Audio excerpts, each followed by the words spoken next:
ব্যবহারে ভালোবাসা বোঝা যায়, ভালোবাসা বোঝা যায় ভাষার চয়নে। রাগের মাথাতেও পরস্পরের প্রতি ভালোবাসা রাখা, সম্মান রাখাটাই তো আসল ব্যাপার। হ্যালো এভরিওয়ান, আমি বৃষ্টি। আজকে সকাল থেকে আমি তোমাদের সাথে এই ছোট্ট রাজপ্রাসাদটায় কী করি সেটাই তোমাদের সাথে শেয়ার করব। হ্যাঁ, তোমরা ঠিকই শুনলে, আমার ওই বিশাল বড় ঘর ছেড়ে আমি এসেছি আজকে এই ছোট্ট ঘরে। তাতে যদিও বা আমার একটুও অসুবিধা হয়নি, এর থেকে ঢের গুণে আমি ভালো আছি। বিশ্বাস করো, ওই বড় ঘরটাই হয়তো অনেক স্বাচ্ছন্দ্য ছিল, কিন্তু প্রতিদিন রাতে যে কষ্ট আর ভেতরের যন্ত্রণাগুলোকে আমি চেপে রাখতাম, তার থেকে আমি অনেক গুণে ভালো আছি। প্রাণ খুলে হাসছি, প্রাণ খুলে বাঁচছি। হ্যাঁ, অনেক কিছু নেই এই ঘরে, দামি দামি ফার্নিচার নেই, কিন্তু রয়েছে মাথা উঁচু করে বাঁচার মতো সম্মান। একটা মেয়ের কাছে না, নিজের স্বামীর টাকায় যেইটুকু উপার্জন হয় সেইটুকু জিনিসপত্র নিয়ে সংসার করার একটা আলাদা রকম গর্ব আছে। বাবার কাছে, শ্বশুরের কাছে হাত পেতে ওই টাকা নেওয়ার ব্যাপারটা না আমার ঠিক কোনো দিনই ভালো লাগতো না। আর এটা শুনতেও ভালো লাগতো না, এটা তো বাবা দিয়েছে, এটা তো শ্বশুর দিয়েছে।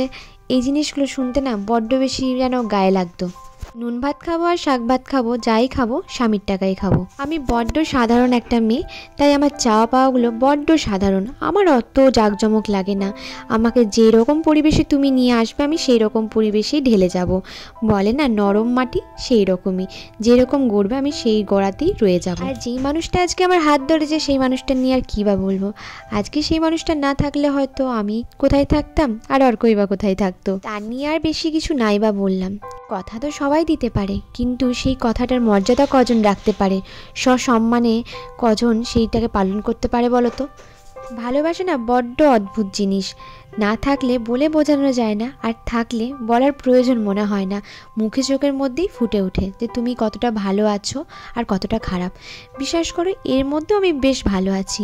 অনেকে হয়তো আমার ভিডিও দেখে অনেক রকম মন্তব্য পাস করে, হয়তো আমার মুখের সামনে বলতে পারে না, কিন্তু ভাবে তো যে কী ছিল, কোথার থেকে কিসে এলো। বিশ্বাস করো, ওই ঘরে আমি ভালো ছিলাম না, আমি এখন যথেষ্ট ভালো আছি। আর আমার ছেলের কথা, ওটা নাই বা থাক, ও যে কতটা আনন্দে আছে সেটা না হয় আমি নাই বললাম। তোমরা এই ভিডিও দেখে বুঝতেই পারো আগের ভিডিও আর এখনকার ভিডিওর মধ্যে অনেক তফাৎ। সকালবেলায় প্রীতম অফিস চলে যায়, তার আগে সকাল সকাল উঠে রান্না বান্না করে প্রীতমকে খাবার দিয়ে আর খেয়ে সে চলে যায়। তারপরে অর্ককে একটু খাবার খাইয়ে একটু ঘুম পাড়িনি, যেহেতু খুব ঠান্ডা সেই কারণে। আর স্কুলটা যেহেতু নিউ সেশন থেকে শুরু হবে, সেই কারণে এখন স্কুলটা এখন হচ্ছে না, তো এই কারণে এখন খাইয়ে একটু রেস্টই দিই। তা করতে করতে আবার 12টা বাজলে আবার ঘুম থেকে উঠে খাইয়ে দিই। যদিও আমার স্নান টান সারা হয়ে গেছে, অর্করও স্নান টান সারা হয়ে গেছে সকালে, তারপরেই ঘুমটা পাড়িয়েছিলাম। আর এখন চুলটাকে আমি ভালো করে আঁচড়ে নিচ্ছি। হ্যাঁ, একটা ছোট্ট আয়না আছে আমার ঘরে, জিনিসপত্র খুবই কম। শোয়ার জন্য একটা বিছানা আছে, ছোট্ট একটা আয়না আছে মুখ দেখার জন্য, রান্না করার জন্য কিন্তু গ্যাসও আছে। তবু আমি অনেক খুশি। এইটুকুই কজন পায় বলো? এবার হয়তো অনেকের মনে হতে পারে প্রথম প্রথম না সবারই ভালো লাগবে। না গো, ব্যাপারটা তা না। আমার অনেক কম বয়স থেকেই না চাওয়া পাওয়ার লিস্টটা একটু কমই ছিল। লিস্টের মধ্যে বেশি ছিল হয়তো একটুখানি আমাকে সবাই সময় দেবে আর একটু ভালোবাসা, যেটা সাধারণত আমি কারো কাছ থেকে পেয়ে উঠতে পারিনি। এই মানুষটা আমাকে যথেষ্ট পরিমাণে সময় দেয়, তার সাথে সাথে অনেক পরিমাণ ভালোবাসাও দেয়। আর যেটা করে সব থেকে বেশি, সম্মান, যেটা সব মেয়েরা হয়তো পায় না, আমি প্রচণ্ড পরিমাণে সম্মানটা পাই। দুপুর দিকে না তেমন খুব একটা আমার কাজ থাকে না, যেহেতু একদম ভোরবেলাতে রান্না সেরে ফেলি, সেই কারণে ওই জন্য এই দুপুর দিকে একটুখানি পড়াশোনা করাই এই বাচ্চাগুলোকে। আর পড়া টড়া করানোর পর আমি বসিয়ে দিই রাতের রান্নাটা, কারণ রাতের রান্নাটা একটু তাড়াতাড়ি সেরে ফেলি। মারাত্মক ঠান্ডা পড়েছে, কি বলবো। তার মধ্যে প্রীতমের নাম্বারটা বা সুইচ অফ আসছে, কি জানি ফোনটা চার্জ নেই না কি হলো বুঝতে পারছি না। একটু তো টেনশন হয়। তো রাতের বেলায় দেখি মাছের ঝোল হবে, তো ওগুলো রেডি করে রাখি। যা ঠান্ডা পড়েছে, পড়েছে, মাছের ঝোলই করবো। আর ওই এলে তো একটু খাবার টাবার বানাবো। পাউরুটি এনে দিয়ে গেছে, এলো এই পাউরুটিটা দিয়ে একটুখানি আলু ভরে স্যান্ডউইচ বানিয়ে রাখবোর জন্য, খেতে ভালোবাসে, ওটাই করবো। আমি চেষ্টা করি ওই বিকাল দিকে তাড়াতাড়ি করে রান্না বান্না সব কিছু সেরে নেওয়ার। তার কারণ হচ্ছে, প্রীতম যখন আসে তখন মনে হয় রান্নাঘরে আর রান্না করবো না, একটু বসে সারাদিন পর গল্প করি, কথা থাকে অনেক কিছু। আর প্রীতমও সেটাই করার চেষ্টা করে। সারাদিন যা করি ঘরে ঢোকার পর দুজনের সাথে কথা বলাটা মাস্ট। আজকে করছিলাম একটু মাছের ঝোল। ওই সেই দিনকে যে সবজি বাজার থেকে কোয়াশটা নিয়ে এলাম, সেই কোয়াশ, ওলকপি আর ওই গাজর বিনস দিয়ে করব। আর সাথে এখানে কিন্তু একটু আলু সেদ্ধ করেছি। ওই অফিস থেকে প্রীতম আসবে, তো তখন না একটুখানি ভাবছি ওকে ওই আলু দিয়ে স্যান্ডউইচ বানিয়ে দেবো, যেটা আমার মা করতো আমাদের টিফিনে দেওয়ার জন্য। খেতে কিন্তু বেশ ভাল লাগে। আর এখানে যে গোটা গোটা মশলাগুলো আছে বাটবো, সেইগুলো নিয়ে নিলাম মাছের ঝোলের জন্য। ওই আদা, জিরে, শুকনো লঙ্কা আর তোমার ধনে। এইদিকে সব সবজিগুলো জল দিয়ে সেদ্ধ করতে দিলাম, আর ওইদিকে প্রেশার কুকারে আলু সেদ্ধ করতে দিলাম। এই আলুটা সেদ্ধ হয়ে গেলে তারপরে বানাবো ওই পুরটা। আর দাঁড়াও, ছাদ থেকে জামা কাপড়গুলো তুলে নিয়ে আসি। একদম ছোট ঘর, কিন্তু বেশ ভালো, সিঁড়িতে একটুখানি উঠলেই হয়ে যায়। আর এই হলো দিদি, যাদের বাড়িতে আমরা থাকি। এতটাই ভালো মানুষ যে আমাদের দুজনকে খুবই ভালোবাসে, মানে প্রীতমকে, আমাকে আর অর্ককে, তিনটে মানুষকে এতটাই ভালোবাসে। মাঝে মাঝে তো বলে, বৃষ্টি তোমরা যখন চলে যাবে আমাদের বেশ কষ্ট হবে, কিন্তু আমরা তো এখন এখান ছেড়ে যাচ্ছি না। তো তারপরে এখানে অর্ককে দুধটা দিয়ে দিলাম। হ্যাঁ, পিডিয়াশিওরটা ওর আবার স্টার্ট করেছি। আগে যেহেতু ইনফাগ্রোটা খাওয়াতাম, কিন্তু এখন পিডিয়াশিওরটাই দিই। আর অর্কর এখন দামি দামি কুকিজের থেকে মেরি বিস্কিটটা বেশি প্রিয়। আর এখানে মাছগুলো ফ্রিজ থেকে বের করে রেখেছিলাম। আজকে সব মাছগুলো ঝোল করে দেবো, কারণ এই মাছগুলো অনেক দিন হয়ে গেল ফ্রিজে রাখা আছে, এই মাছগুলো আর রাখা যাবে না। ঝোল করে দেবো, আজকে যা খাওয়া হবে হবে, কালকে বাকিটা খেয়ে নেবো। আর যা ঠান্ডা, এতে বাইরে খাবার রাখলেও ঠান্ডা মানে খারাপ হচ্ছে না। এখানে পেঁয়াজ, টমেটো, ধনেপাতা, একটু নুন দিয়ে এইটাকে আলুটাকে ভালো করে মেখে নিলাম। ব্যাস, আর কোনো মশলাপাতি জাঁকজমক দিইনি। বাকি মাছগুলো এখানে তুলে ভেজে নিচ্ছি। এবার আলুর পুরটাকে সুন্দর করে পাউরুটির একটা সাইডে লাগিয়ে নেবো। সব পাউরুটিগুলোতেই লাগিয়ে নিচ্ছি।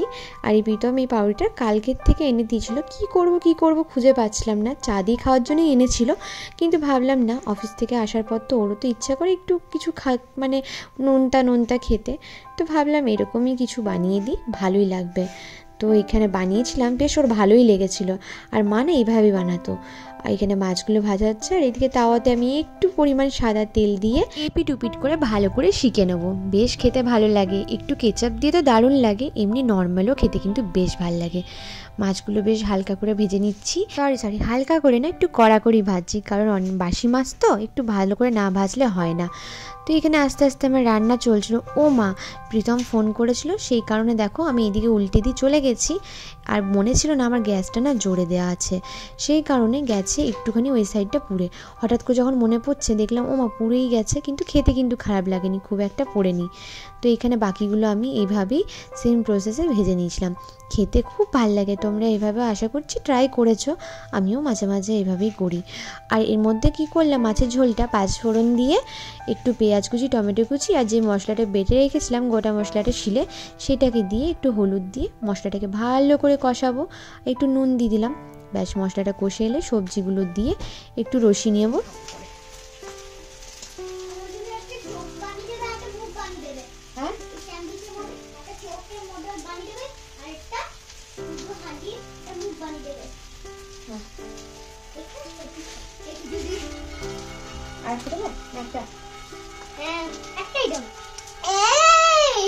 এটা হলো মা, এটা তোমার মা।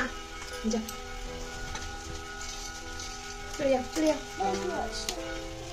খেয়ে বলো কেমন হয়েছে, আগে বলে দাও কেমন হয়েছে।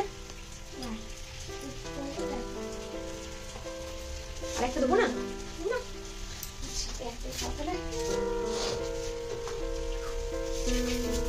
ভালো হয়েছে, ভালো হয়েছে, ভালো হয়েছে, ভালো হয়েছে, ভালো হয়েছে তো। Thank you. নেবে গেছি।